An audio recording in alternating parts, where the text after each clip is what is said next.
this yet. Last people in, bring the beer. Candace, can you see if Tim's coming in? I don't know if this is on yet. It's on, but he has it muted. Oh, okay.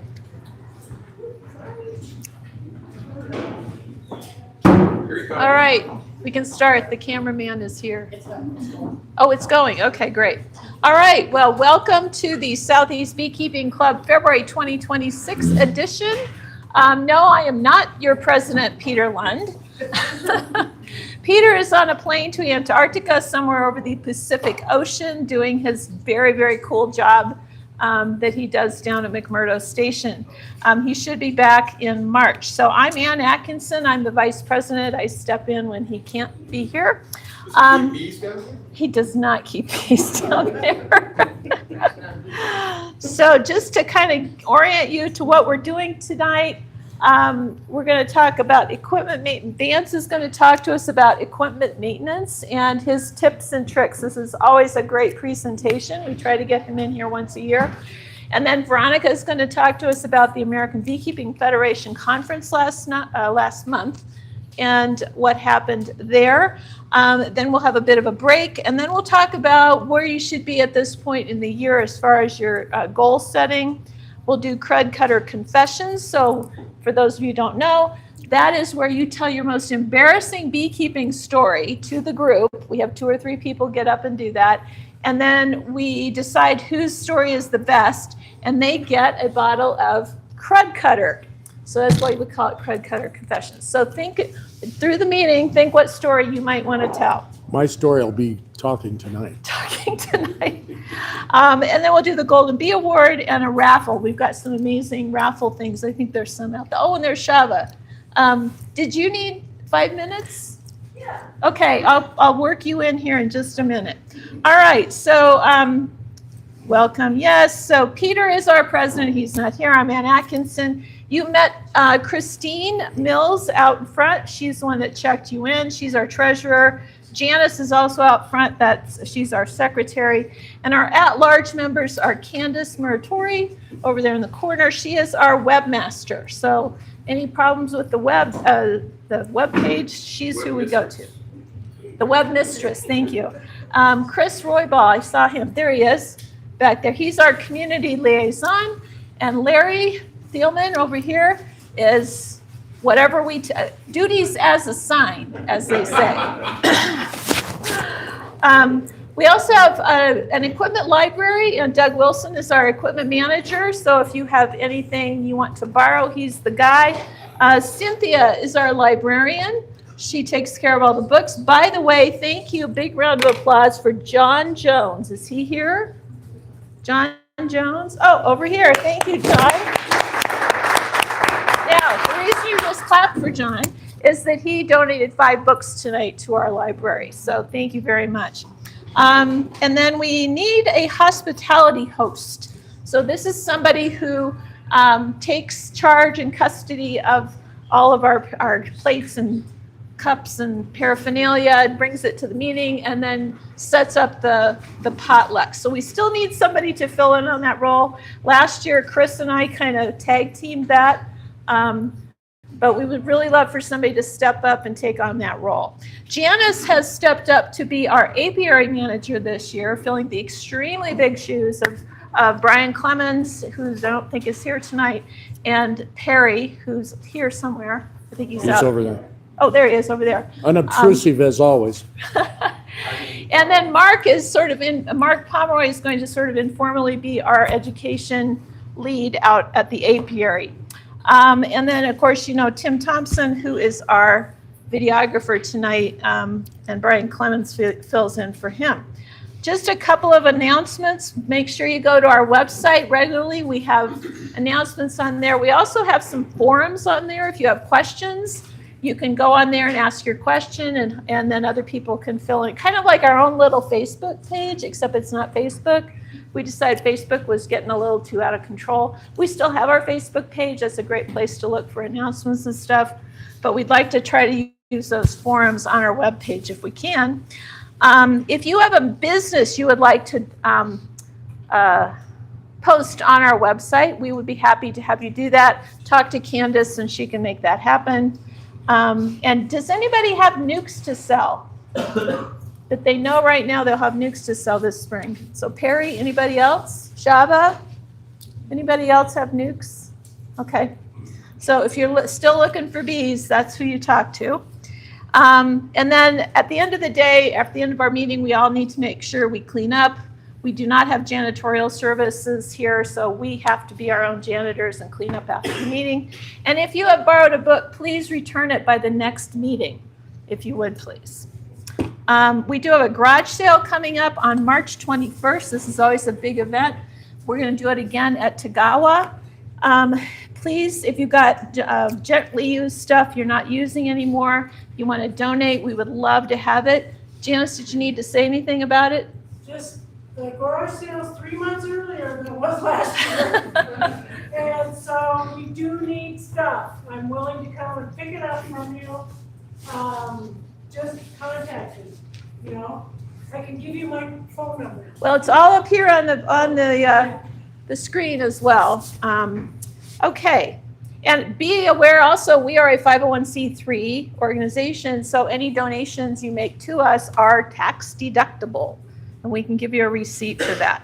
Also, we are trying to get off the ground a mentor program. This is something been a dream for years and years, and Christine is taking the reins of this and is trying to put it together. So if you are interested in being a mentor, please talk to Christine. She is trying, I think at this point you're trying to gather mentors, and then we'll start asking for people that want to be mentored, mentees.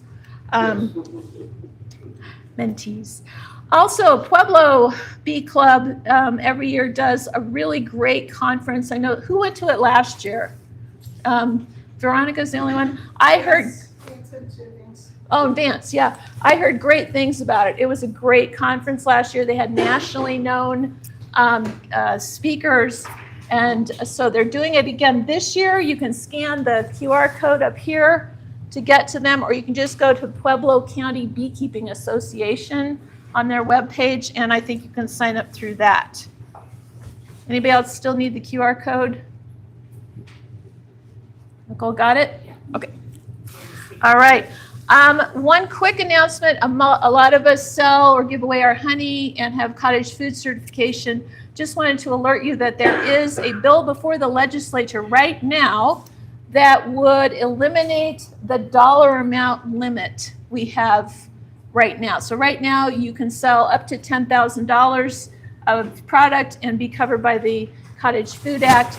This bill would eliminate that dollar limit. It would be unlimited, apparently. At least that is how it is in its current form. If you ever follow legislation, you know it almost never ends up exactly the way it starts. It is it's got bipartisan support. The two main sponsors are a Republican and a Democrat, so we shouldn't have any of that kerfluffle, but it's just a matter of getting it through all the stages of what has to happen when they get the bill. There's some other provisions that don't really apply to us about other kinds of food that might be allowed that wasn't allowed before. Okay. Also, while we're talking about legislative matters, and as a 501c3, we are not allowed to advocate, but we can certainly educate. And one thing I'd like to let you know about is something called the SEED Act, which is also in front of the legislature. It deals with whether seeds can have that pink coating on them that we've all seen, that's a neonicotinoid, which then transfers and becomes part of the plant. It's very dangerous. If you want more information about that legislation, talk to Perry. Perry, raise your hand. Talk to Perry. He's actually going down to testify about it tomorrow, and he can give you some more information about that. What else? Okay, now I'm not working. No, it's not working. All right, while I'm trying to make this work, Shava, you said you wanted 5 minutes. So this is Shava. She is owner of the Blessed Bee beekeeping supply house, basically. Lord, give us Business. Lord, take it away. You put on your shirt. Oh, Oh, I can yeah, just hold that Shove. while I try to figure this out. Nice to see you. I don't know what she has to say. She just said, can I have 5 minutes? So she's here. There we Hi, go. everybody. I'm Shava Lee. I own Blessed Bee in Southwest Denver. I know there's a few of you here that have already shopped, and I thank you for your support. And I would love to have new faces and continue the support with the bee community. I just got voted in as an advisor to the CSBA this year, so I look forward to, a good 2 years of that. So thank you for voting me in for that. I appreciate all your support on that too. Just a few announcements. I do still have bee packages available. They are an Italian Carniolan blend, and they are due to arrive the last weekend of April. That's what we're shooting for, at least, knock on some wood. We all know that we've had a very mild winter. So California, Northern California might be having the same thing, which means maybe our bees might come earlier, who knows? But I will be carrying Randy Oliver's Golden West Queens. I've been put on a wait list, but I do have those coming in again this year. And I know there's been a lot of people that have had interest in those types of queens. If there's any special requests for queens, please see me after the meeting. And I'm going to try to, carry Carniolans, Italians, Saskatraz, and Golden West, okay? But if there's something specific, that you want that, maybe Buckfast or Russian, I would have to look into that. But if, I want feedback from you guys of what your needs really are, so I can try to fulfill that. I will be getting my queens all marked, okay, for those that want marked queens. We do have local nukes available. We have started a new program at Blessed Bee where we're getting, local beekeepers that have bigger apiaries that they don't want to keep their bees anymore. They might want to sell those. So they're going to come through our store, and we're going to connect people with local nukes. So these nukes are not from other states. They're from here, overwintered bees. And I'm free to answer any questions you might have. I don't want to take too much time away from your meeting, but Very quickly, can you tell me under what circumstances you would prefer to order a nuke as compared to a package? well, if you're a newer beekeeper, and you want to give your bees a head start, those 5 built-out frames with wax comb and you already have brood, you already have a laying queen, gives you a little jump start to the season. But within 3 weeks, if you do get a bee package, within 3 weeks, your nuke and your package should be about the same growth span, okay? So it all depends on what you want to do. If you want to save a little money, you go with a package. Packages, I think, are running $170, where a local nuke is $250. So it is a price difference, and sometimes that matters to people. But as far as installation, nukes, a lot of people just love throwing those frames in the center of the box, feeding them sugar water and walking away knowing that, they already got, stuff hatching out, instead of having to feed your bees tons of sugar water to draw out that comb. But again, packages versus nukes are very similar within a month's span, as far as build out is concerned. Again, another concern, between a nuke and a package is a nuke might have a little more mite activity than a package would. So always remember to treat your packages and your nukes after installation. It's super important that you start your bees on a fresh note and get those bees treated for mites. All right. Thank you, Shava. Yeah. Carrie, did you want to say anything about your nukes that are available? They're gonna be 5 frame nukes up there. And when are those going to be available? Probably around the 1st of March. 1st of March. Okay. Anybody else selling nukes? Okay, cool. I'm sorry? Oh, Kenny Fuller. Yeah, he's not here tonight, but his stuff is on our website too. All right, thank you, Shava. That's good information. I actually think we're going to skip over this part today. We'll come back to it maybe about what you should be doing this month, because I want to give Vance as much time as he needs to tell us about equipment maintenance. So Vance, why don't you take it away? And you can have about a half an hour, 40 minutes. Do you want my one that hangs on you? No, this is fine. Whoops, unless you broke it. Here, I'll just talk loud. put that Okay. around your neck. Well, with Shava here, I can't tell any tall tales. So, I was asked to present to you equipment that isn't necessarily in the catalogs, but over the years have enabled me to take care of my bees more efficiently and cleaner and easier.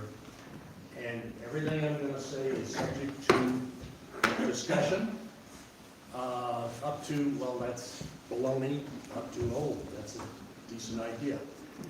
I wanted to start with this. I brought it the last time, but this illustrates for me what's most important about what I'm going to talk about, and that's the interaction with other beekeepers. I don't know where Janice went, but Janice was the inspiration for this.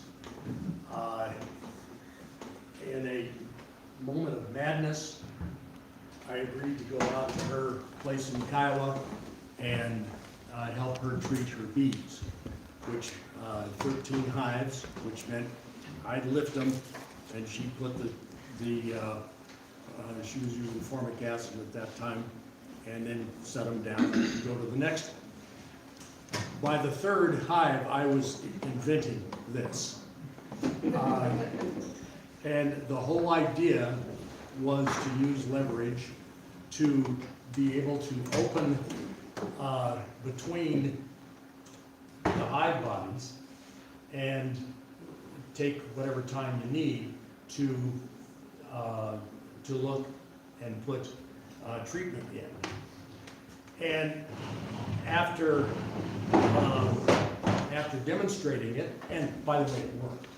Well, I knew it worked. But it actually worked. But then, thanks to Larry, he borrowed it, and he added a kind of a fail-safe A limiter?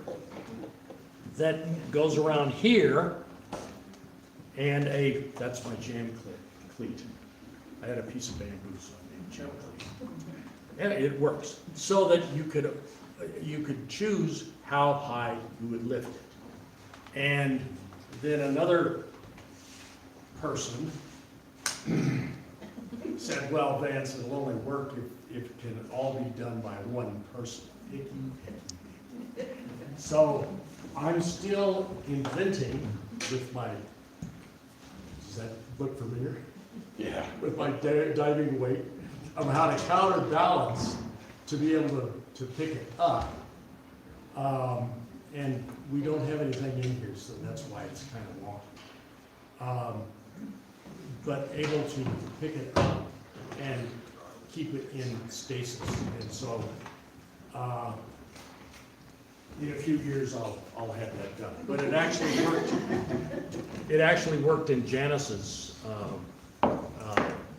apiary. And it saved, it actually saves you back when you're able to lift it up this high. The only trick is to keep it from, and you can put a block under it to keep it from going down, but that's not fun. I mean, not when you could have jam cleats and all sorts of other improvements. So but more important, it was, you come up with an idea, and so you fool with the idea, and then other people say, well, how about this? And you try, and we added, this can telescope out, the handle actually can telescope another couple of feet if you want more leverage or whatever. Not that you need it, but it's one of those, why not? I mean, if General Motors can put fins on the back of cars, why can't we have a telescope? But once again, the point is interacting with fellow beekeepers and coming up with ideas that might make your beekeeping a little easier. What about the sand weights you put on for a tent on the end? Beautiful idea, but I had this, I didn't have to. Okay. One of my things is, I go into my garage and look at the valuable stuff, AKA junk, and say, how far can I go without having to go to Home Depot and buy it? And yes, but yes, sandwich would be perfect. How are you, Ken? Good, how you doing? Good to see you. Good to see you too. I would say like having like little kickstands that came off of your little bar in the front to hold the I 6 love or it. 8. Why didn't you shoot for I did the reverse option. that? Yeah. That's a neat idea. To be able to hold the box up and open. Yeah, once it's propped, you put a kickstand in But it. yeah, the little things hold down off of that bar with little kickstands. And here I was all, absorbed with where would I have a holder for my beer? It's on my model. What's that? It's on my model. And perfect example. I'm gonna play with it.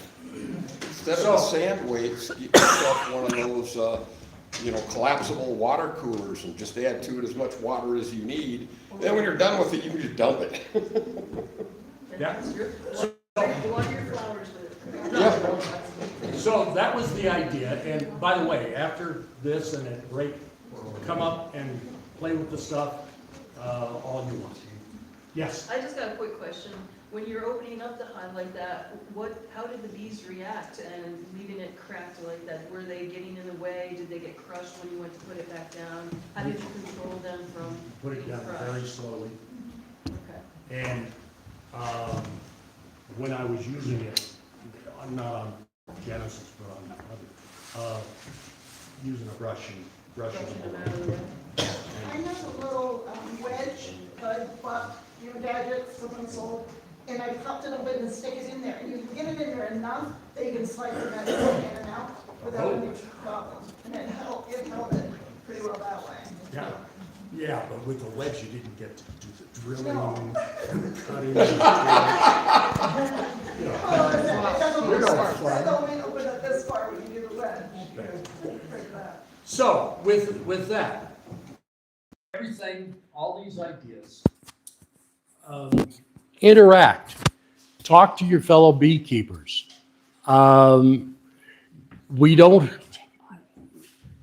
have to be stuck inside the box. Oftentimes, hey, why not? Why not try this? Why not try that?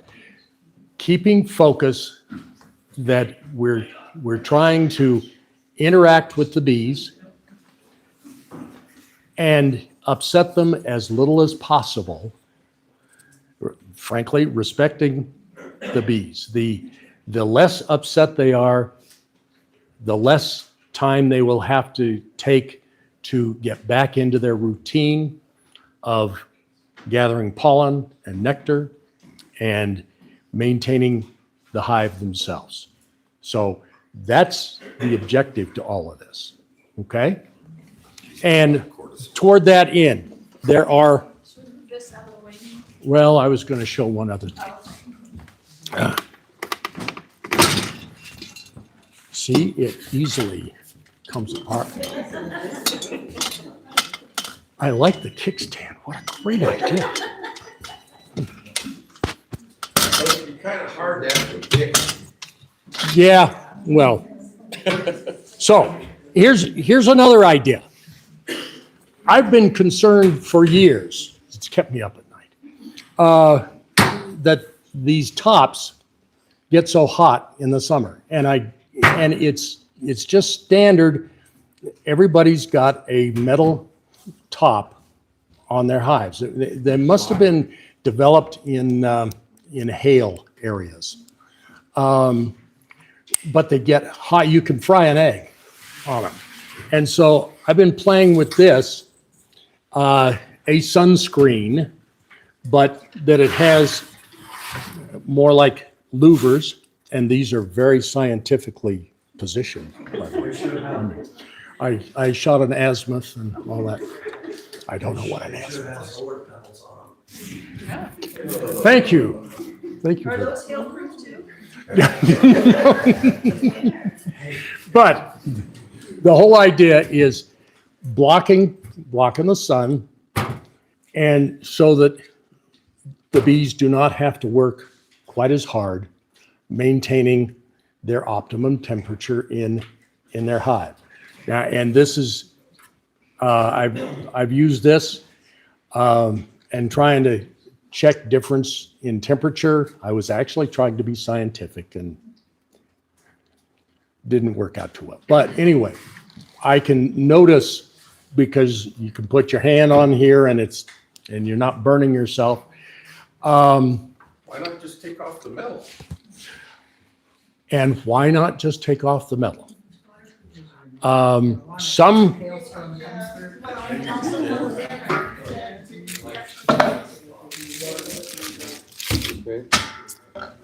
Some people use their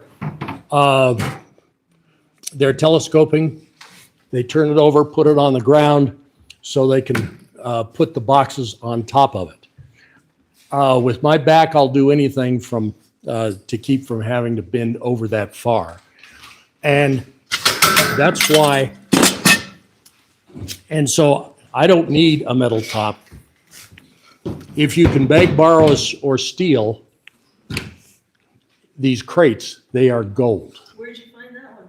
I'm not telling you. Well, you can get a. And I did not steal this. I borrowed it. You can get a mounting block in your question. Actually, a guy was advertising a bunch. He was in Larkspur, and I ran down and bought them. The beauty of it is, now I put a bottom in for carrying some stuff, but you can put your hive box on here, and you're not going to crush a bunch of bees.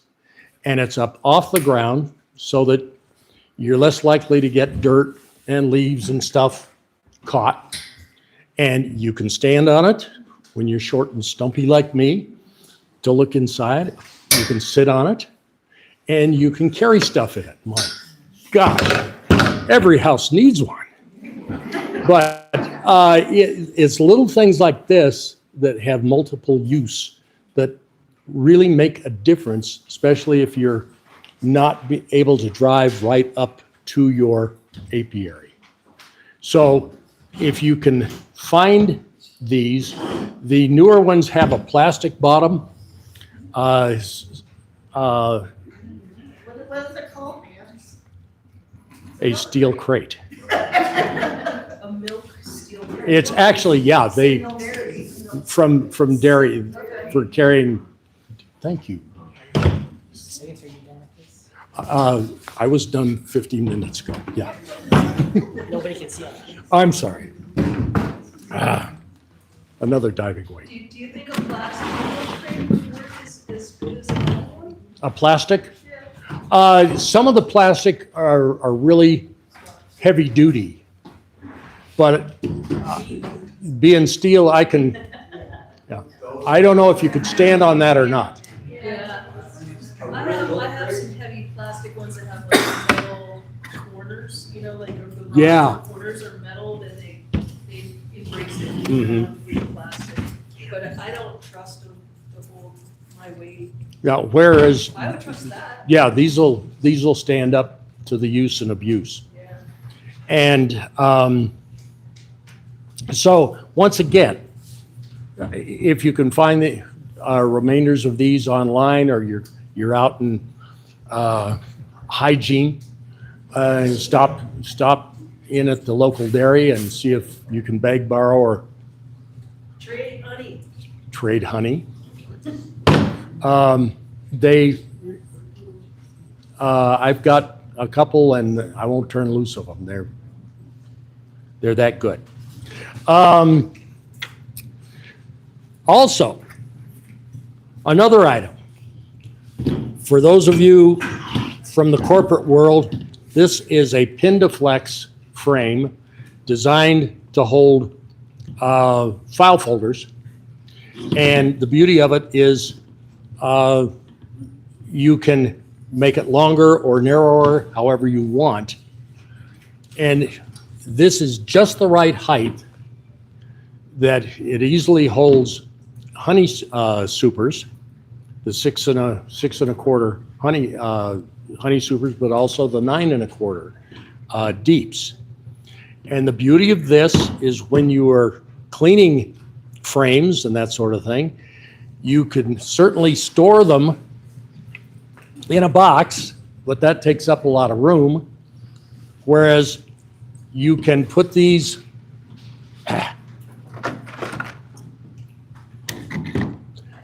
and it's easy to store. You can see what you have, what you need to do, and that sort of thing. And then they're light, they're easy to store. Does that sit on top of your crate? Does it fit on your crate if you flip the crate over? I was thinking, you know, if you're doing a hive inspection, you could use it to hold your frames.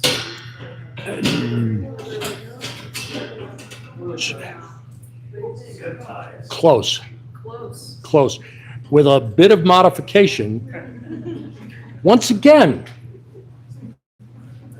All right. Holy cow, the horseshoes, hand Yeah. grenades, and a ton of fun. You know, perfect, because I mean, that's within, Then it's up off the ground. Yeah. You can hold more frames in it.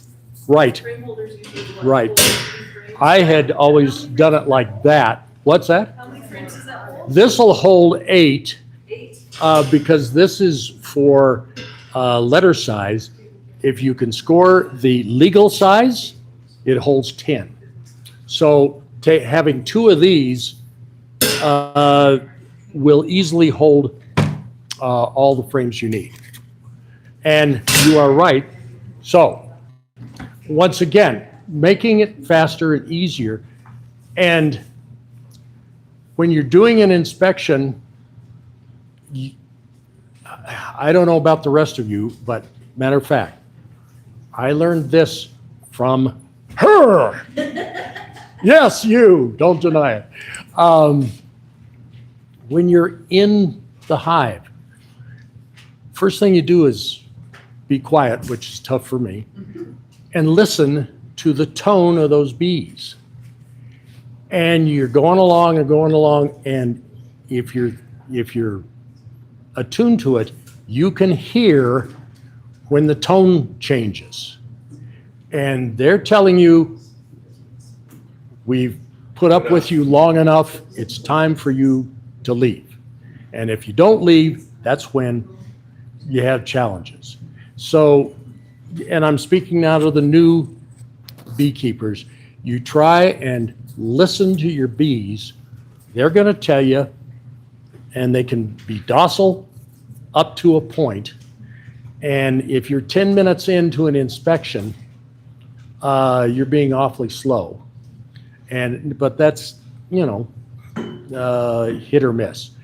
But listen to your bees, and they will tell you when it's time to move on, right? Okay. Do the different bees have a different disposition? It's hard to understand the Italian bees because They talk with their hands.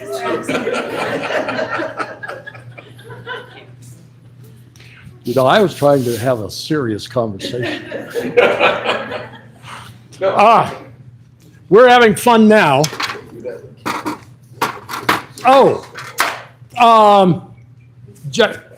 New beekeepers. I put on my what was it called? My hooker pants, because they hook. I put on my hooker pants. Over the years, I have developed my comfort, and once again, this is the beauty of beekeeping. Develop your own comfort level. For me, I put on these and then a jacket over it. So when I'm done tormenting my bees, on a hot day, I can take my jacket off, but I can still work with hives and frames and that sort of thing. And you can see, and I'm still protected. I put these over my jeans or whatever. And sub note, Wrangler jeans are great. Levi's are wonderful. they will not stop a bee sting. I can attest to that. However, these over a pair of jeans, I have yet to have a bee go through. But for me, this works. Now, some of you might want to have the comfort of a full suit. My problem with that is once I get zipped up, I know I have to go to the bathroom. And it's just, so an option is a jacket with pants or bib overalls. I like the bib because then I'm not getting stuff all over. You have a choice of a fencing cowl, veil, or the round veil, the round hat. I happen to like the round hat because there's more ventilation around. But the downside is that you tend to bump into stuff more easily. But if you're going to do a cowl, you might think of putting on a baseball cap first, because the brim of the baseball cap will keep that veil from getting close to your face. You remember Axel. I had a young man, brand new. We're looking at bees. He had a fencing cowl on and got so excited, his face got right up on the veil, and sure enough, bing, got one right on the nose. He was holding a full frame of bees. Of course, dropped it. But I had the foresight to be wearing sneakers so I could outrun him. And that's another thing. You see all these YouTubes of people working their bees without protection. And I'll debate all day long. That is not wise. These are not domesticated animals. They are wild animals. And they will defend their hives if they perceive danger. And you never know when that is going to happen. You should always suit up when you're dealing with your bees. Think of firemen. Regardless of the size of the fire, when firemen are called out, they always put on their bunker suit, because they never know when it's going to be just a little campfire or a bonfire. Well, just like the firemen, always suit up. That's my rant for the day. And get yourself a baseball cap. Keeps your veil from getting on your face. Now, and I'm not going in any order. Oh, by the way, I brought some burlap. Anybody who wants to cut some burlap, welcome to it. I bought this for $3, and there's enough twine in here for forever. If anybody wants to take 5-10 yards a piece, just leave me enough for the rest of my life. You're welcome to it, because what I do,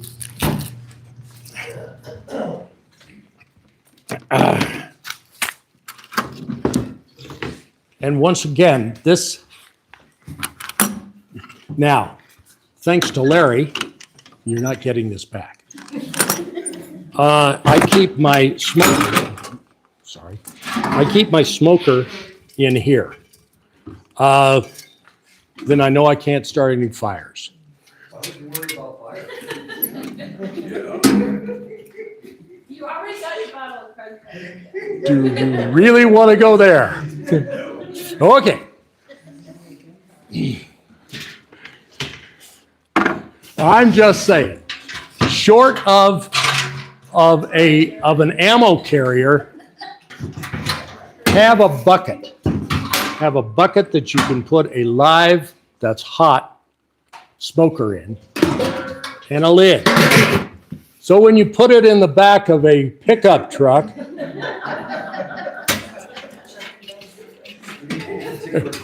am I speaking too fast? So, This is all hypothetical. hypothetical. Should it ever happen to anyone, we wouldn't know. So, How many times have you gotten pulled over? With a smoker lit? I have. I had a cork in it, and so it wasn't really, it was kind of coming off the sides a little bit. But yeah, I got pulled over by a fire truck. you and Perry have a lot to cover. It's got to pack it in. I still have that picture if you'd like to see it. Yeah. I was pulled over on a Arapahoe, coming down from my Centennial. And you were smoking I was in the back? I was smoking. No, I mean in the back of your. No, it was trailing down a little bit. It wasn't like huge, but the fire truck was, coming back from a call, and they pulled up next to me, and they were like, and I was like, I unrolled my window. I was like, yeah, I know, it's corked. Don't worry.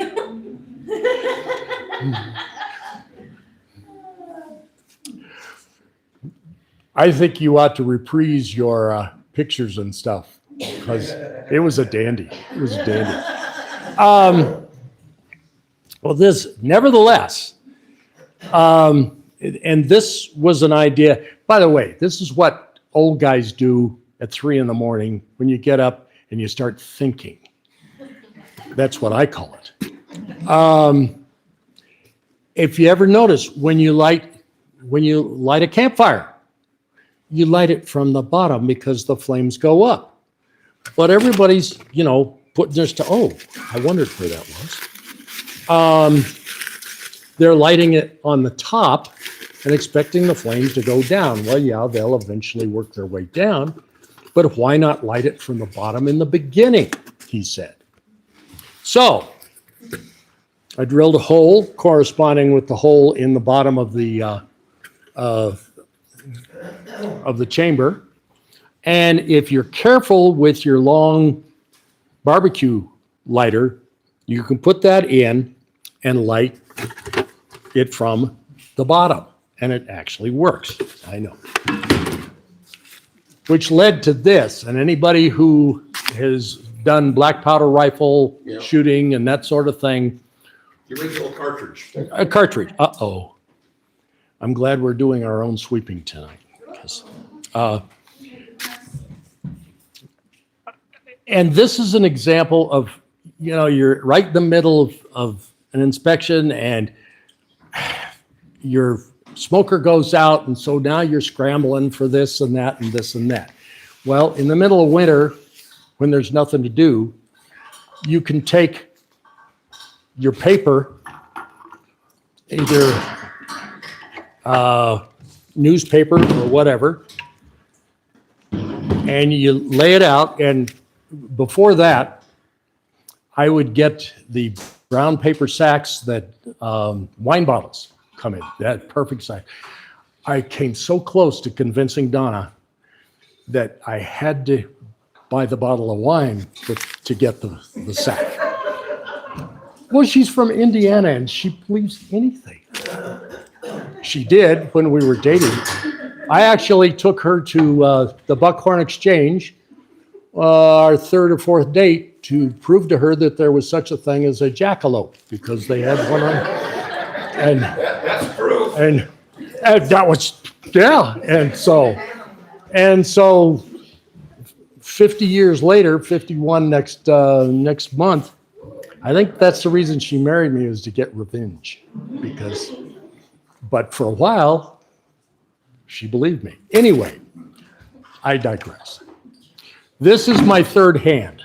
And yes, I invented this. You lay your paper out. If you're smart, you put the cordage underneath it. And then you can put egg cartons. They smolder beautifully. Those gray egg cartons. Crunch them up. Burlap. Anything I use a lot of pine needles because we've got pine. And this just happens to be the right width. And you can roll these up and they fit in your smoker real dandy.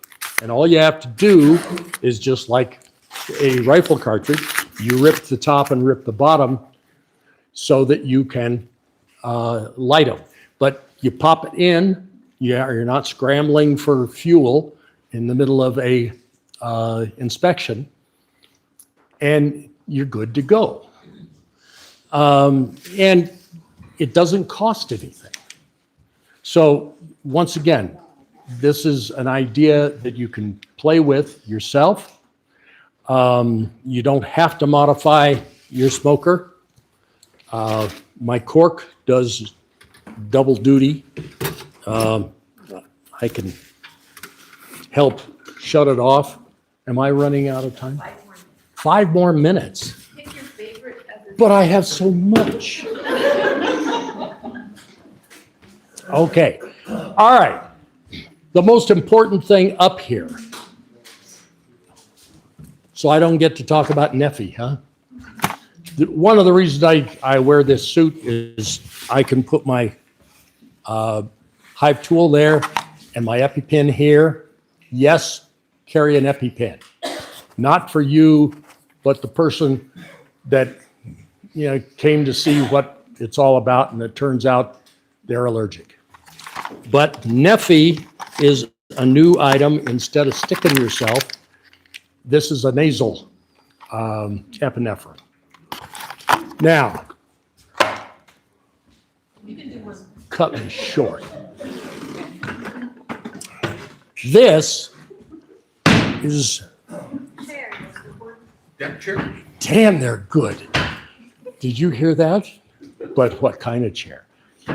After you have done your inspection or your treatment or what,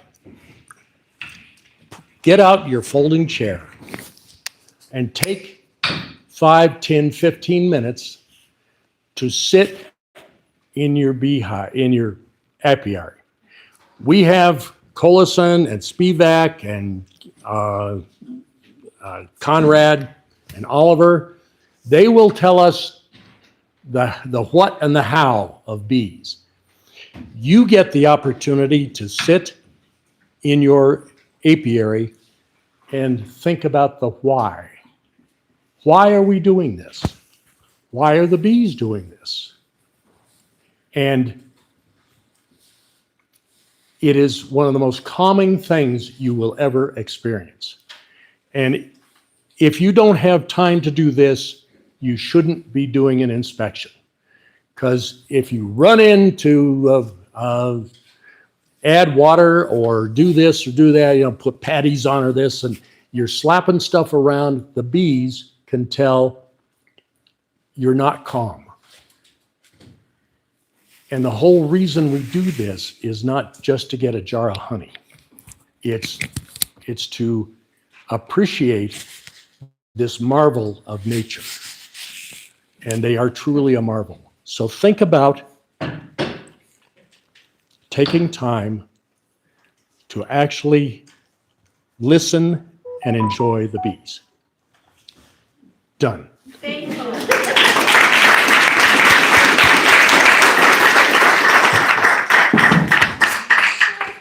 Break, you want to come and talk to Vance about his other stuff?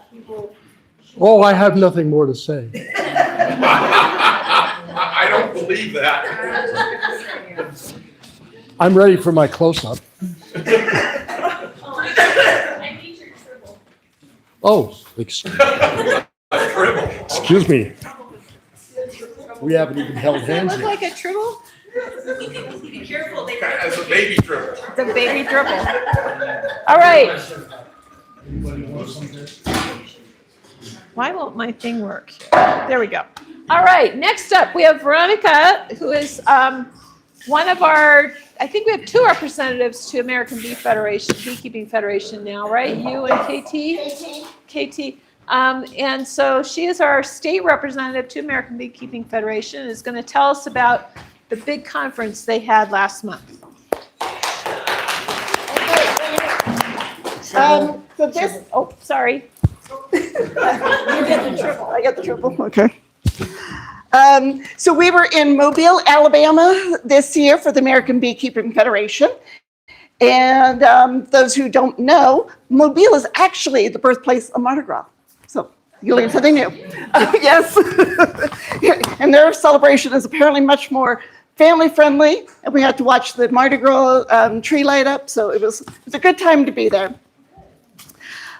So these are just highlights. If you actually want my notes, there are probably about 30, 40 pages of actual notes. So I just went through and got some of the highlights. What's great about these conferences, you actually meet with the researchers and hear what they, and then there's also people like Vance who have different ideas and wants to share their information. So we started off with Dr. Priya, let's see if I can spell her name correctly, Priya Dashina Kachabarta Basu from Washington State University. So Dr. Priya is usually what we go through. Her focus is on the importance of nutrition with the bees and the nutritional stress especially they're going on. It's probably one factor in colony losses that has not yet been thoroughly investigated. And supplemental feeding does have an effect on your net losses, the cost that it takes to feed.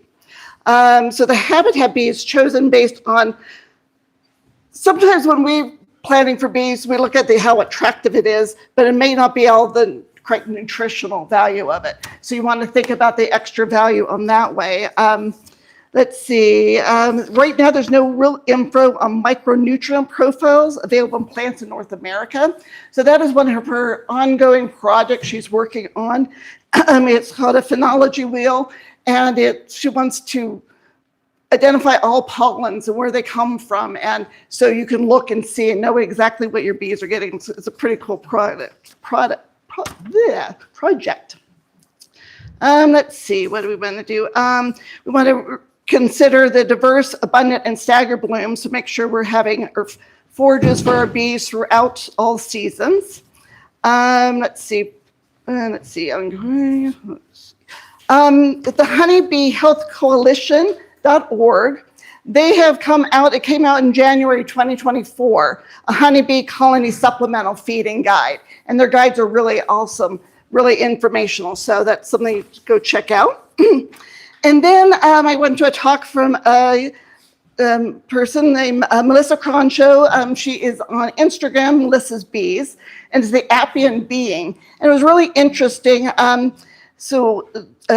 Jürgen Tautz, who wrote the book, The Buzz About Bees, Biology and Superorganisms, he calls bees the mammal in 1,000 bodies. So you think of it as one being, one mammal. So your skeleton, the tissue is the wax comb. Cells, nervous system, brain, that's the bees.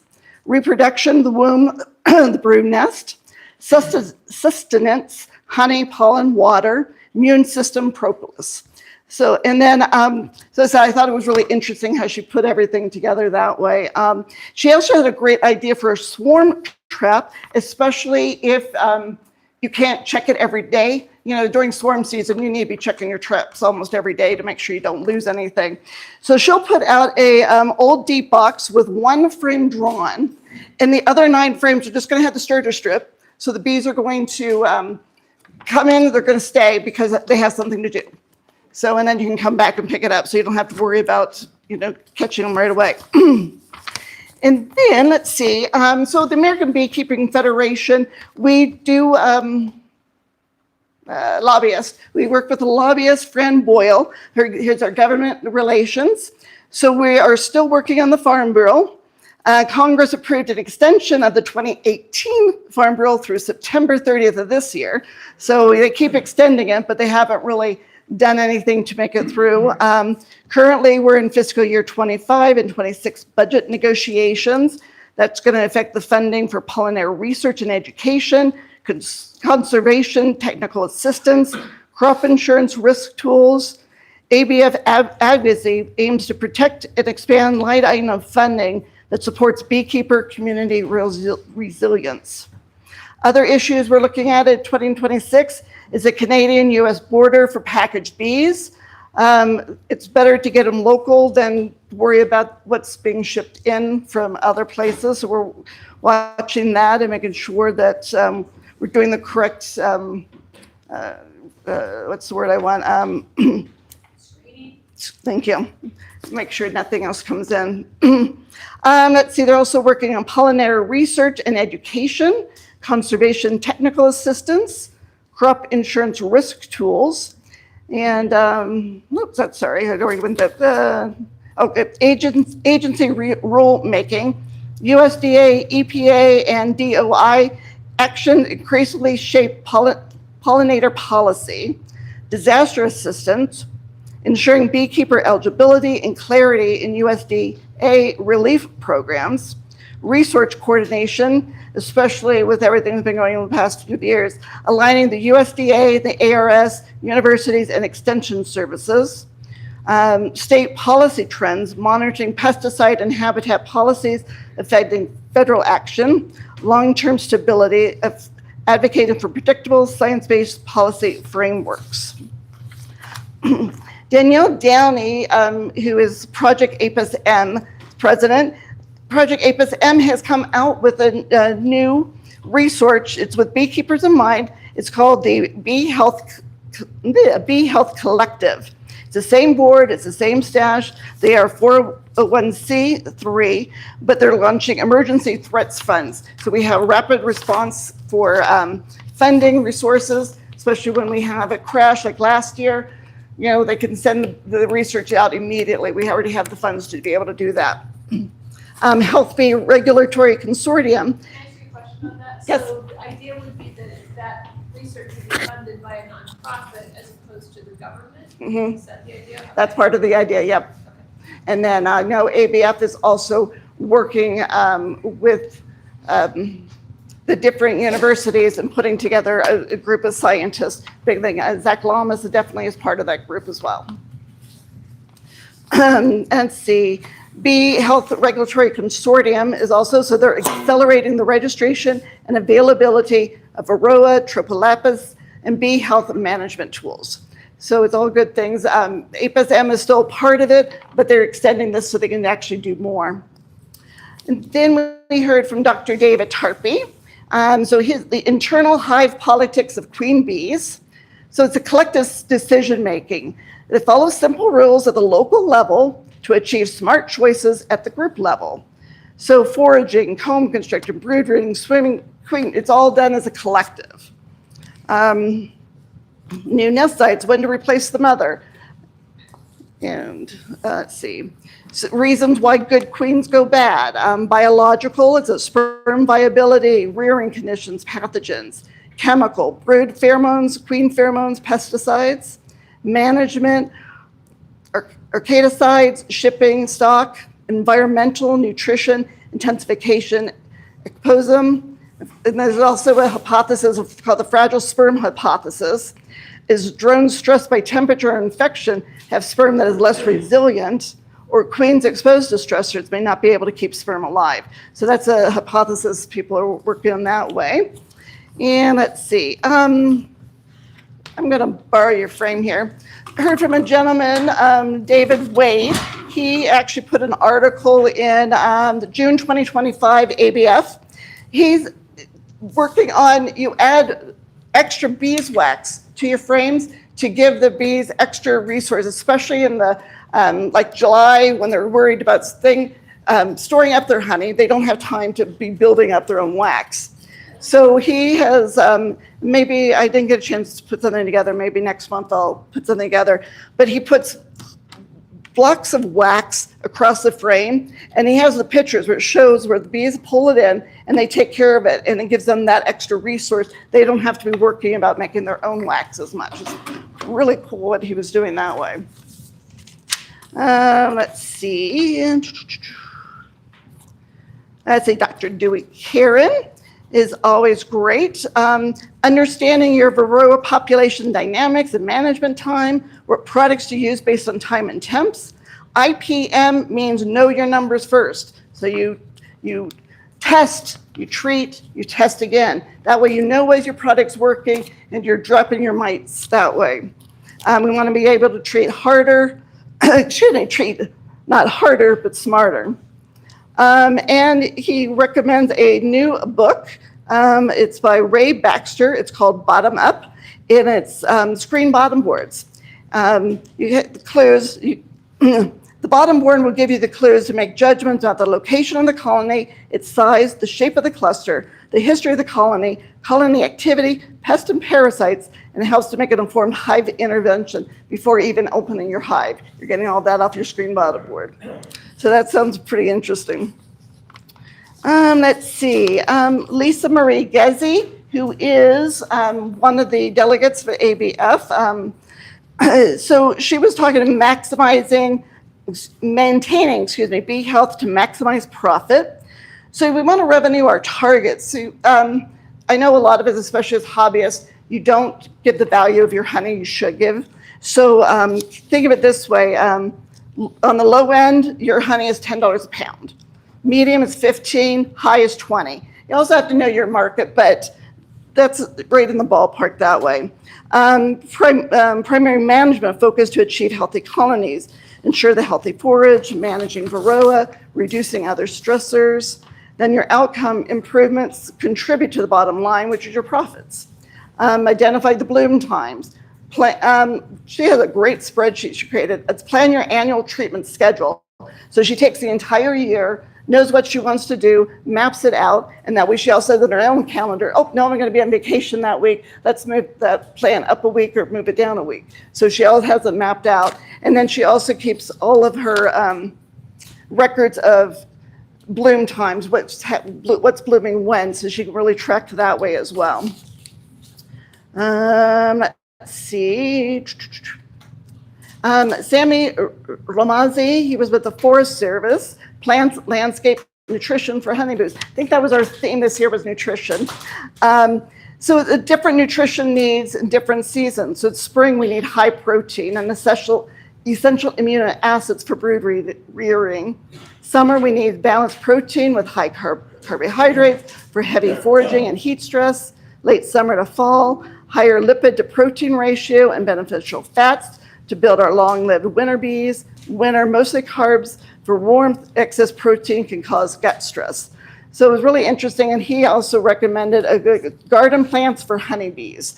And the snippet he showed, it like really breaks out which plant has which pollen and how much nectar, and it was really, really cool looking. So it's in my Amazon shopping cart.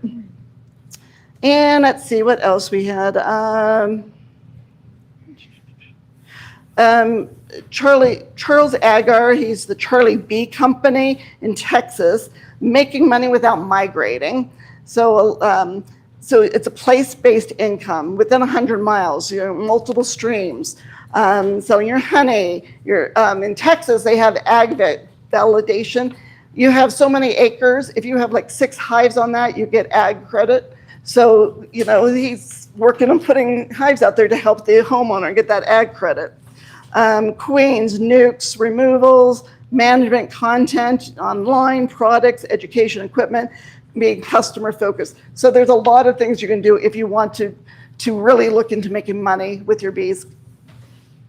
And let's see, and then we kind of ended with Dr. Priya again. We were examining honeybee adamants, Nosema and nutrition. So we had hands-on dissection. We got to squish up the bees and then put them in a microscope and looking for Nosema and stuff. It was really fun. It was really cool to do. So that's my brief synopsis. Join us next year. We're going to be in Galveston, Texas, January 12th through 16th. Galveston.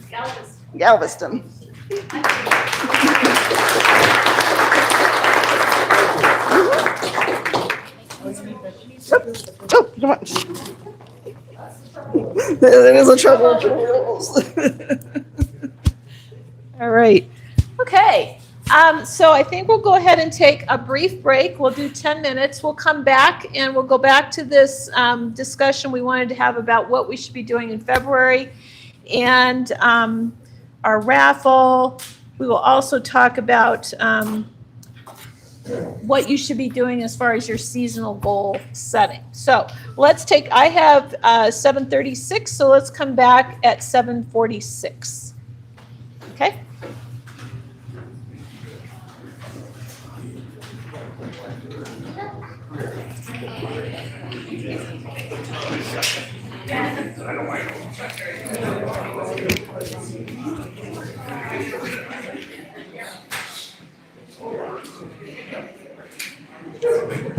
Yes. Good. Good. Do you still have a job? I do at the moment. We're probably gonna have layoffs later this month. I saw that and I was like, I mean.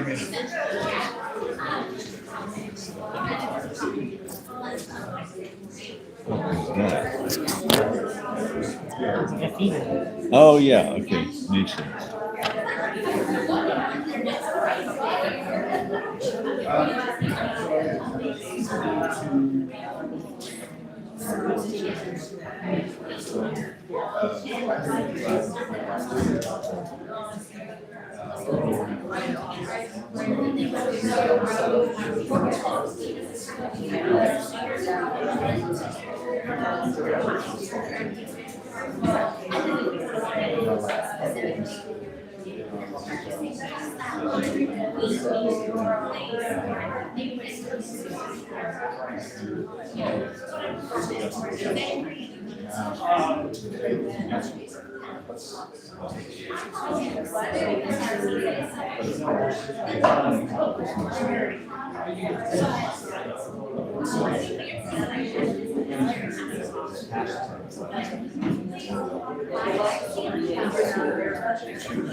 Hey, Christina, this is for your little girl. Oh, thank you.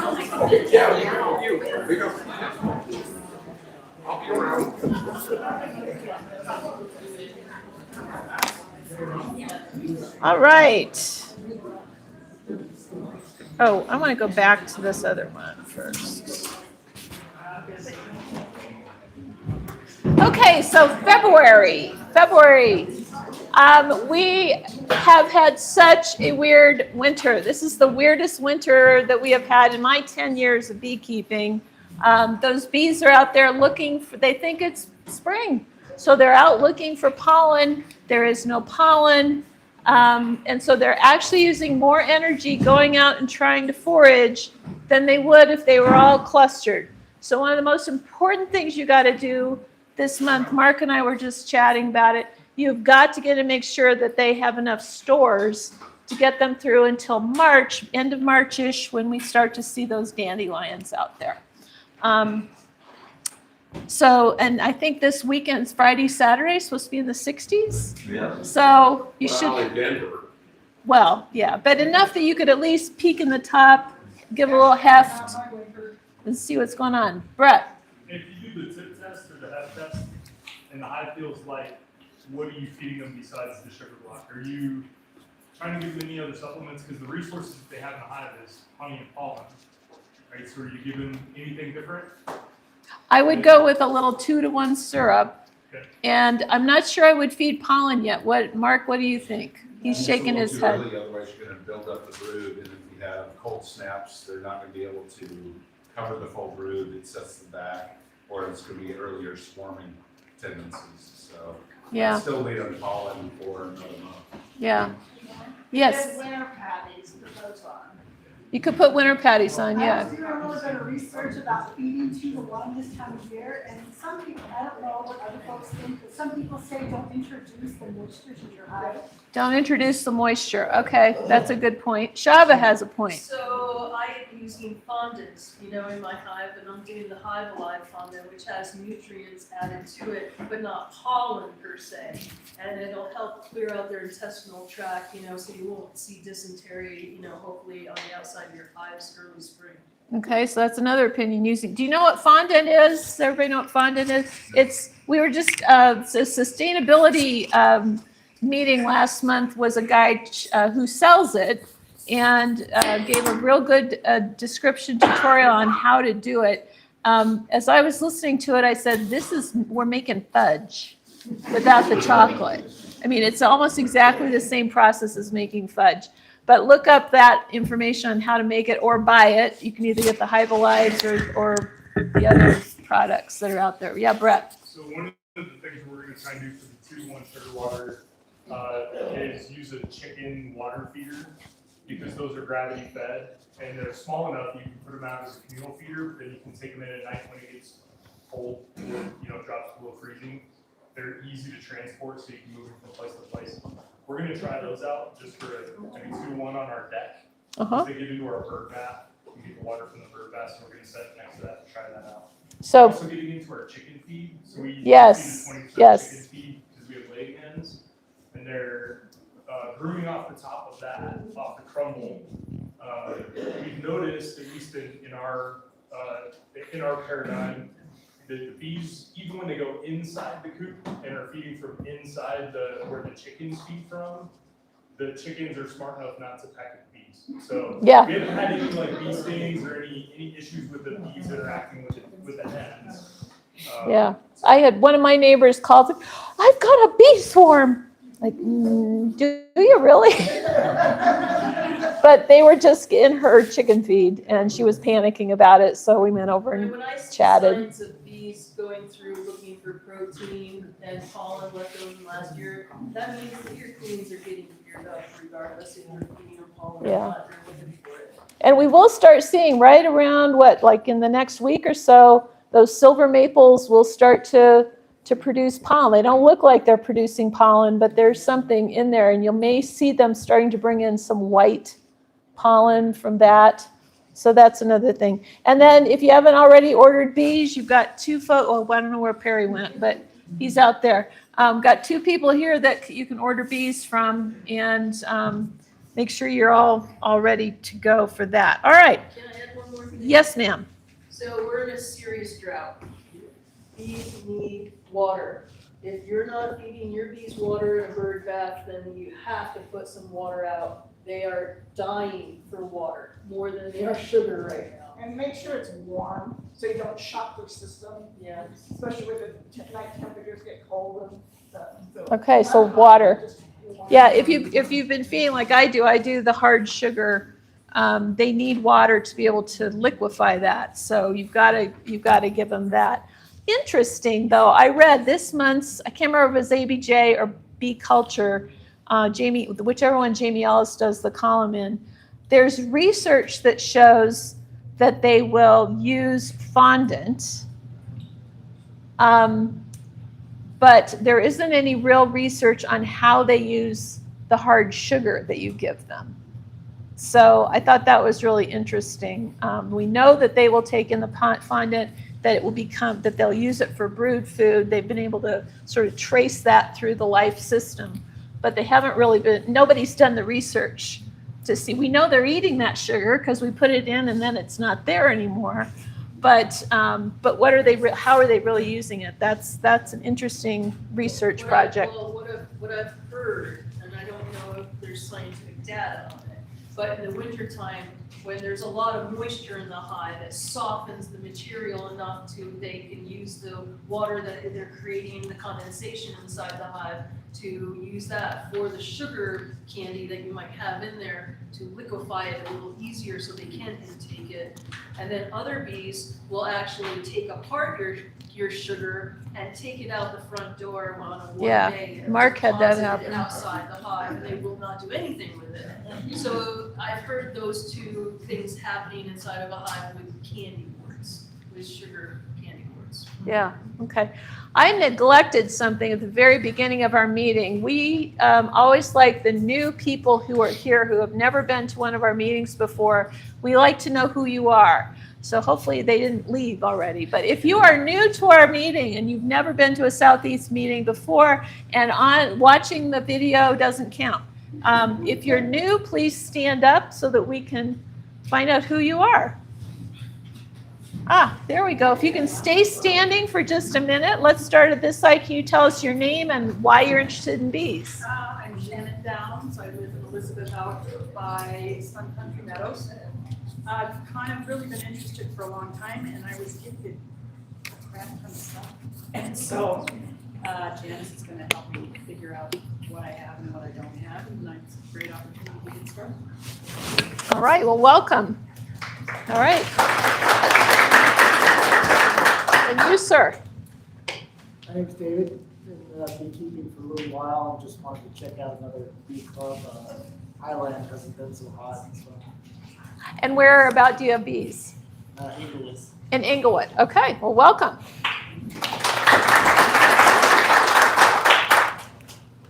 Bert and Jan, we live in Larkspur. We've been trying to do bees for a couple of years. not that much luck, so just looking for some help. All right, well, thank you, welcome. Hi, I'm Terry. I'm Shava's partner in life and beekeeping, so I got drugged to the meeting. No, We are a fun group, I just have to say. Yeah, I wanted to check out another beekeeping club, so. Yeah, we're the fun ones. All right, well, welcome, thank you. All right, so seasonal goal setting. This is a really good kind of overall map of what you're going to see. So across the bottom, you have the months of the year, and then you have the blue is when the average temperatures are below 55, so it's cold, like right now. The pink is when those temperatures go above 55. I have a rule that I don't open my hive if it's less than 55 degrees, and I would prefer that it was 60. In a pinch, I will open it over between 55 and 60. So in the spring, which is when we're getting, right now we're at this point, we're avoiding starvation.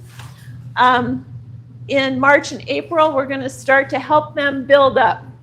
And if you really want them to build up fast, you give them pollen patties, you provide them with extra resources. They're going to start foraging because that's when the dandelions start blooming.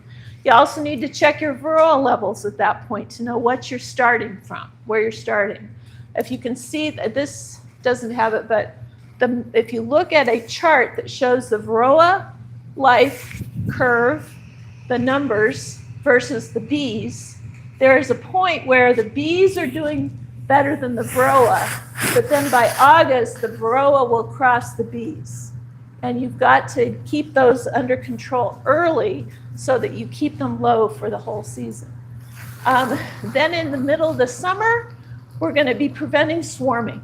And we'll have a whole meeting where we talk about swarming. But that's your goal then. And then, like I said, in August, that's when you really have to hit hard on the varroa. You have to know what you've got and get it down, because that's when they're going to start making their winter bees. And if you don't have healthy winter bees, about this time in February, they may have been fine, and you may go back in 2 weeks and they're not there, or they're dead, because they were weak enough. They have to last all the way till March, and you just cut 2 weeks off of that because they're diseased, and you've lost your hive. So then the winter bees start to develop. That's when we start to feed a little bit to get them bulked up for the winter. And then we do our cleanup varroa treatments in the winter. Does anybody else have any ideas about how to set those goals, like right now, what you should be doing? Brett? Yes, sir. So with this unseasonably warm winter, and the probability or possibility that queens are already building brood nests, or already laying new eggs and whatnot, is it too early on like these next couple of days where it's going to be above 60 to do a OA bait treatment just as a preventative measure? And if so, I typically do mine like 6:30 o'clock or 6:30 in the morning, but I'm sure you want to wait a little bit later in the day so the bees can fly afterwards. Do you not want to do that? Do you want to do that? You don't want them when it's real cold because they're in a cluster and your OA isn't going to penetrate all the bees. But you don't want it when they're all out flying either, because then you're not getting half of them. So you kind of have to find that happy medium when it's about 55, 60 degrees. That's my preference anyway. But I would do another one right now. But would you wait for the temp to actually hit that 55 before you bait them? Because by then, like our bees flew yesterday, and they were flying today. Well, not yesterday, sorry. They were flying today, and it was mid-40s out in California. So I mean, our apiaries in full sun, they get nice and warm. So would you? I wouldn't wait. I would wait till it was in the 50s. But I mean, if you're seeing them fly, then obviously they've broken cluster, and you can do it for sure. Would you wait before they break cluster? Would you wait to see? I wait till you just before you start to see some going out. Yeah. See what. Because if they're clustered, they're not gonna get everything. Right. We can hear your answer over here. I'm sure it's interesting. I was just saying, once they start flying, they've broken cluster. So if you're watching them, there's no bees coming in and out, it's too early to go ahead and get them with vape. When you're just starting to see some of them going out, that's when you can kind of seal them and give them a treatment. And you're reasonably getting all. Yeah, so to add to that, I always say between 40 and 45 degrees, they're starting to break cluster and they're starting to move around in the hive without leaving the hive. So that's the time where I do my vapes, is when it's that temperature range. That way I know I'm getting the whole hive and not just part of the hive. All right, which leads us into our Q&A, which kind of already started. Does anybody else, particularly newbies, do you have any questions about what you've gotten into? And A very expensive habit. yes, it is. Yes, it is. I was so excited last year, my 9th year of beekeeping, I broke even. I broke even. For the lifetime of your. For the year. For the year. Just for the year. I've been doing this for 24 years. There is no break. Yes. So you hear all of these different things that you have to do. And I don't have an idea of how much time that takes. It feels like when you hear all the things that you're doing a lot of beekeeping all the time. It's like you figure out, is it chunks of time or how does it, kind of when you're starting? Well, definitely in the winter, you're not spending a lot of time on it. In the spring, you're out there at least once a week because you've got to watch for the swarming. But who else has an answer for that? And it also depends on how many hives you have. I have 11 hives, so or how many apiaries you have. If you're out, I cannot do all by myself 11 hives in one day. I just don't have the stamina for You're that. just So starting, you have a couple of hives. for 2 hives, yeah. Yeah, an hour. An hour on the day that you do it, and you don't do it every day. So, yeah, and then, but it's hard to say because you're reading about it, you're learning, you've got to factor that part into it. And it really depends. If you're like Pete Morris, who's not here tonight, he likes to do his OA vapes, what is it, every 5 days? I can't remember if it's 5 days. 5 days. Every 5 days he does a vape until he doesn't see mites on his bottom board anymore. So that's a whole different, it kind of depends on what your management style is going to be and how you're going to get in and treat them. So, yeah. So there is a new product out, and I am carrying it at the shop called Aurora. And it is a new product out. It's biological, and it's medicated sugar water packets. You put in your hive in the early spring and right before winter, and it neutralizes any female mites from reproducing. Okay, so it's a new product out. Just this year, I went to the North American Beekeeping Expo in Louisville, Kentucky in January, and I learned all about it. There's not a lot of data, I guess, for backyard beekeepers to, have, but, if you look it up online, you read up about it, I can go into the science about it, but it's too expensive.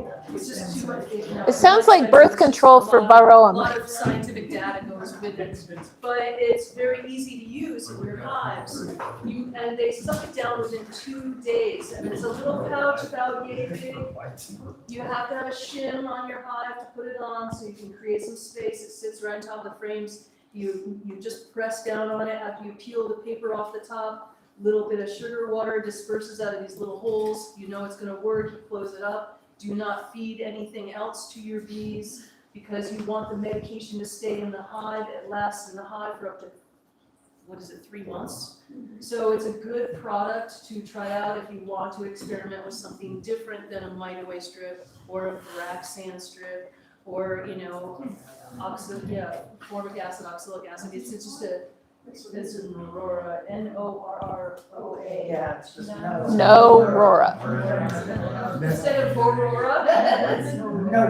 Does it get into the honey? It is a medicated sugar water. is it separate for, or do you do the other stuff as well? So you Yeah, it's want a to make standalone sure you pouch. put it on before you have honey supers on, because you don't want it to be put up in the honey Correct. supers. Not that we can't eat it, but it's not effective if it's there and we're gonna take it So away. the reason why you don't want to feed them any other supplemental feed while you're giving them this is you don't want to dilute the medication at all. But like I said, they can suck it down within 2 days, and then you can start feeding them other kinds of forms of food. Okay. But it is a new product out, and I am carrying it. I think it's like $12.50 a pouch, and one pouch will do 1 hot. Okay. Does that go on before you put honey supers on? Yeah. Yes, so you do it when you don't have brood in the hive. So it's most efficient, in the early spring and in the early winter to give it to them when you're not supplemental feeding them and the queen doesn't have tons of brood in there. Do you have Because that it in stock affects the now? mites that are already on the bees and then neutralizes them. And then keeps the hive with the female mites neutralized for at least for 3 months. So So basically sterilizes the females. so they're not sterilizes the females so they can't Do you have it reproduce. in stock now? Yes, All right. I need- yeah, but it's I a need new, to- it's a brand new product. I'm gonna be using it on my hives because everything that I sell, I want, and everything I learn at Expo, I wanna bring it back here and learn and use, and so you guys can try it out. Great. So I'm gonna use it on my hives and, because I wanna know what it's like. It's brand new, I've never used it before, but, people were raving about it at the Expo. Cool. So I just wanted to share that. We always want a new tool, so Yes. that's great. Yes. So when I was ordering the bees, and this is the first time that I'm getting any hives, and they were selling hives that had vaccinated queens, and they didn't have the delivery date the same, so I went with the Buckfast because they said it was a better, they were promoting it as a better hive for a newer beekeeper.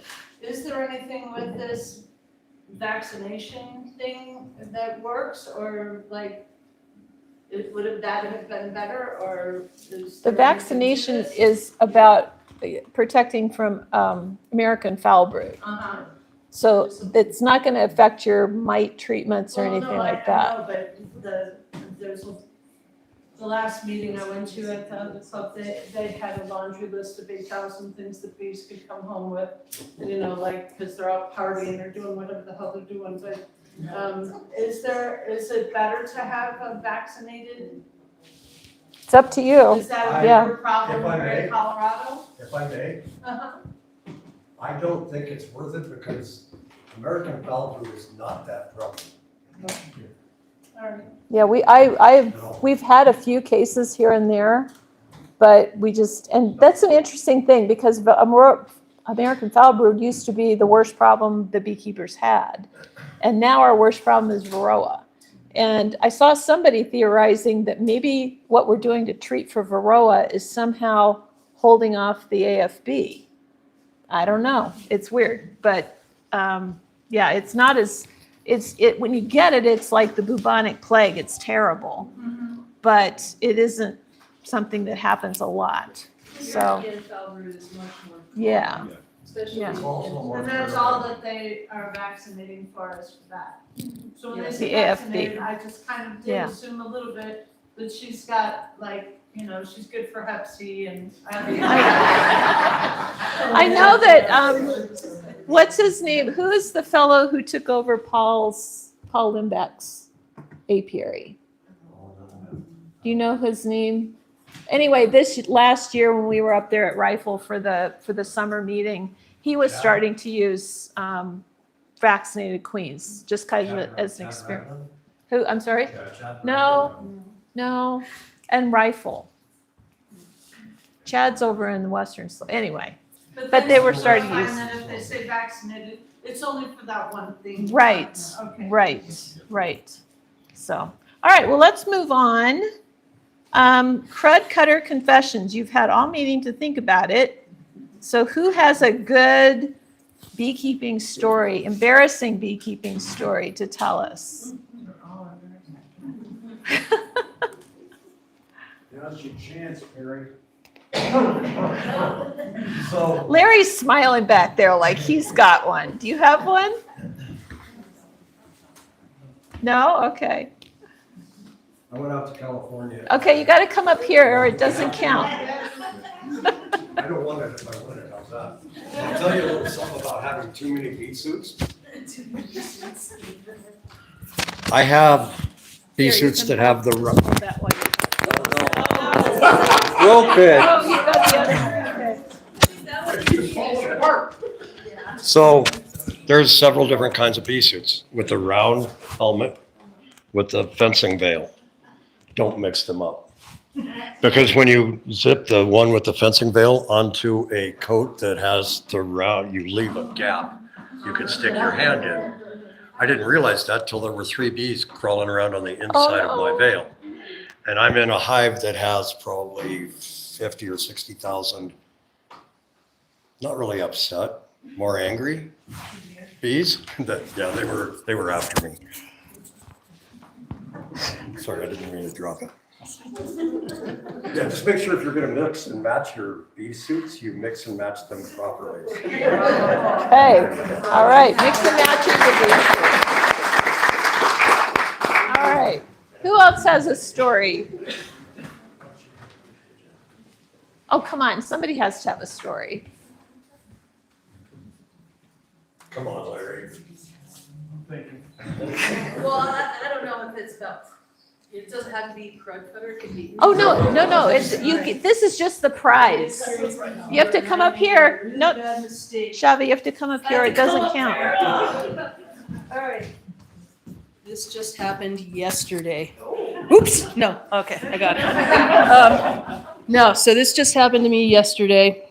I'm in my kitchen. I have a bucket of crystallized honey.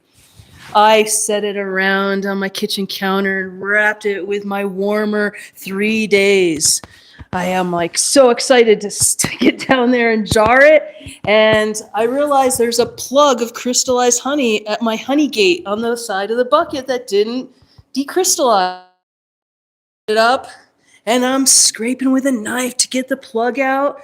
And all of a sudden, 3 pounds of honey comes shooting out at me. And I didn't have a jar. I had a jar in my hand and literally I'm like trying to catch it and it's all over. It's all over me and it's all over my floor. I lost some of my honey. Oh. It was crushing. I'll never do that again. Oh, it was an hour cleaning it up off my floor. Yeah, it was so liquefied from being so warm in there for 3 days that it just like shot out like a bullet all over me, all over the floor. Carrie doesn't know about it. I didn't tell her. I was so embarrassed that I did such a wild mistake. But you know what? You live and learn. I'll never do that again. All right. Honey on the floor. Anybody else? All right, we're gonna vote between these two. We got Perry with the mix and match honey veil and the little bees found their way in, and we have Shava with the exploding barrel of honey on the floor. So I get to judge. My decision is final. There are no appellate courts here. So this is it. All right, so you're going to vote by your applause. So let's vote for Perry's story, mix and match. All right. And now vote for Shava's story about honey all over the floor. I think Shava wins. Congratulations. Thanks. This will come in handy on my white truck that's covered. Yes, yes. All right, well, now it's time for the raffle. Oh, no, I'm sorry. One more thing first. So we have another tradition here. We have an award called the Golden Bee. It's a lovely trophy thing here. And this is given every month to someone who has gone above and beyond and given service to the club. And so this month's Bee Award goes to a person who makes it possible for us to be in this lovely space. He is a real estate guy and he knows his stuff. He knows how to negotiate a lease. And he has kept us in this place for 4 years now at very reasonable rates. And he gave us a lovely presentation tonight. So please congratulate Vance Hayes.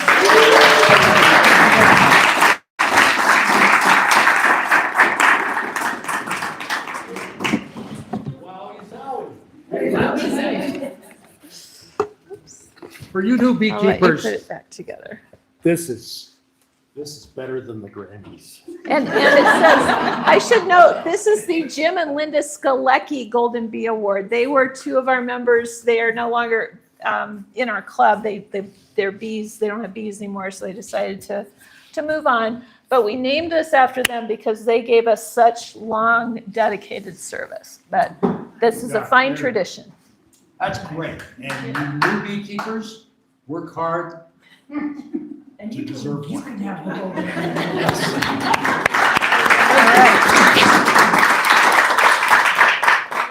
Okay, and Christine is going to tell us about what we have to raffle off. Everybody get out your tickets. Your little ticket, your little blue ticket. We've got a bee-themed puzzle. Cool.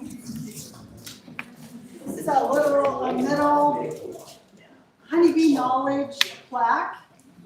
We've got this neat Boardman feeder that you can put a small jar or a wide mouth jar on. Some of these, what are they called, honey daubers? The dipper of the honey Dipper, dipper. yeah, honey dippers. Yeah. And this is, it's a crafting burlap with a honeycomb pattern on it. We've got a queen bee hat. It's perfect for the veil, right? That Vance told us about. And then a bee happy little knickknack. Cute. Okay. All right. So, look at your number. I'm just going to read the last three numbers. 487. All right, Tim.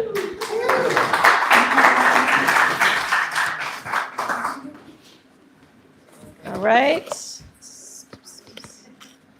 Everybody on the YouTube can see what he's going to pick there. Awesome. Got the puzzle.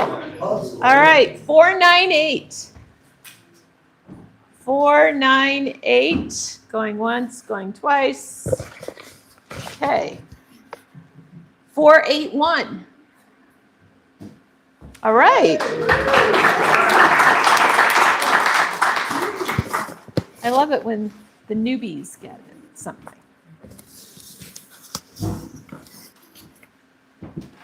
All right. The hat, of course. Queen bee, I know who's getting that. All right, 486. 486. All right, Veronica.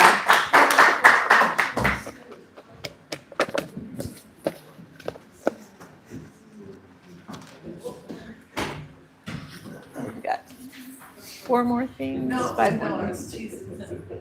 478. 478. Nobody? Okay. 509. Gosh, these people lose. Oh, you get to pick the prize. All right. Thank you. Thank you, Carrie. So go pick out whatever you want. All right. Good choice. Good choice. Good choice. All right. Next is 504. No, not here. Okay. 503. I promise I'm shaking these up. All right. Kurt.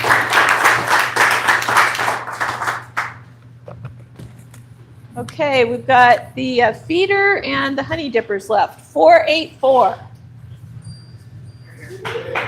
right, thank you. All right. And for the honey dippers, it is 510. 510. Nope. How about 488? All right. Great. All right, well, thanks again. Please help put away all the chairs. And we'll see you, I guess it's the 4th of March, March 4th, back here.